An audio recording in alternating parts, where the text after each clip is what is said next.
قطر کی شورا کونسل نے پارلیمانی عمل کے بین الاقوامی دن کے حوالے سے دوحہ میں ایک مذاکرے کا اہتمام کیا جس کا عنوان تھا پارلیمانی سفارتکاری، امن کے حصول اور اقوام کے درمیان افہام و تفہیم اور نزدیکیوں کے حوالے سے آئین ساز کونسلوں کا کردار۔ پارلیمانی عمل کا عالمی دن ہر سال 30 جون کو منایا جاتا ہے۔ اسی دن 1889 میں بین الاقوامی پارلیمانی اتحاد کا قیام عمل میں آیا تھا۔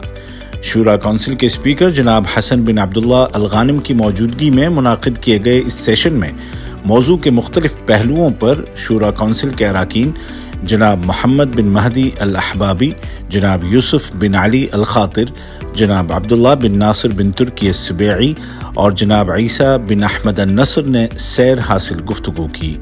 مذاکرے کے پینل نے پارلیمانی سفارتکاری کی اہمیت اور پارلیمنٹ کے فعال کردار کو اجاگر کیا۔ مذاکرے کے آغاز سے قبل قطری شورا کونسل کے موقفوں کو اجاگر کرتی ایک ڈاکومنٹری بھی دکھائی گئی، جبکہ بین الاقوامی پارلیمانی اتحاد کی صدر ڈاکٹر تولیا ایکسن کی پہلے سے ریکارڈ شدہ تقریر بھی پلے کی گئی۔